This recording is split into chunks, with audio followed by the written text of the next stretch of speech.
But I don't suppose it matters. I didn't know. Besides, I wasn't really open to rational argument. I was fueled by the white-hot fury known only to the young, the oppressed and the broken-hearted.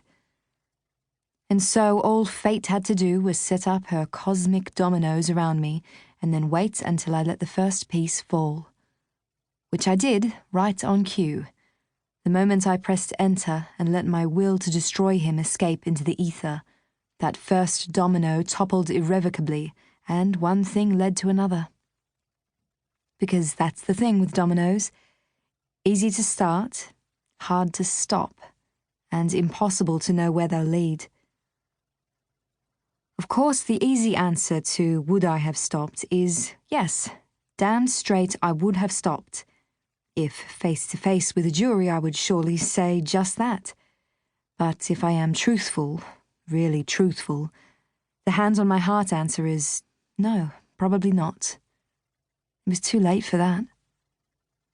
Because I'd always been the good girl, the amicable, pliable, understanding girl.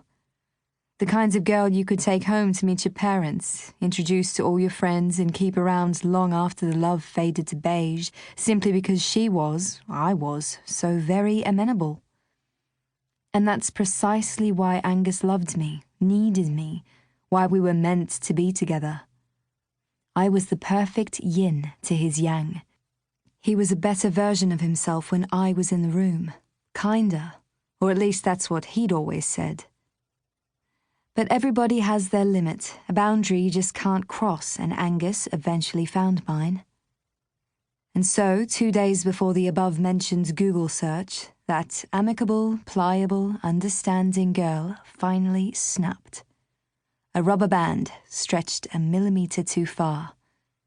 And in that moment, life lifted the veil of saccharine I'd been hiding beneath and forced me to come face to face with the other parts of my psyche. The darker parts, the ugly parts, the fragile, petty, venomous parts. The parts I may never have found if it wasn't for him. And those parts didn't cower. They fought back. It's not that I wanted to be a bad person. Nobody wants to do bad things. And if it had just been our dark and distorted history, the secrets that bound us and a shitty breakup, I may have held it together.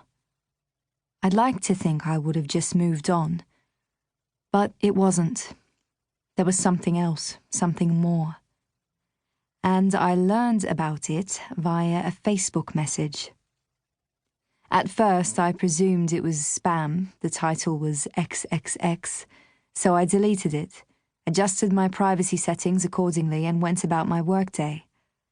But then came the email to my work address, from a different man. It read, "Hi Taylor, I loved your tape." And this time it came with a link. I sent it to my phone, clicked on it, and a video filled the screen. A video of me. A video of me that nobody else was ever meant to see. My ruffled, dark blonde hair falling over one eye as I smiled coyly at the camera. My co-star's name was Holly. We'd met her in a club at 3 a.m. It was Angus's idea. I'd never even kissed a woman before her, but it was nice. She tasted of berries and salt. And the footage, dimly lit and shaky, was never supposed to leave Angus's possession. He'd promised. Yet there it was, staring back at me, my full name included in the video's description. This must have been how the two men found me. Google is good like that. My cheeks turned hot. My heart thrashed against my chest walls, and as my mind registered the horror of what I was seeing, and I pressed the cross in the corner of the screen, removing it from my phone before any incriminating sound played, something broke inside me. Something vital. It was almost audible. Snap. Maybe it was trust. Perhaps it was virtue. Or maybe it was my sanity. But after 29 years of embracing the virtues of kindness, tolerance, and forgiveness, of living by 2 wrongs don't make a right, I'd finally had enough. All yin has a little dot of yang in it after all. And so, as my boss tapped away...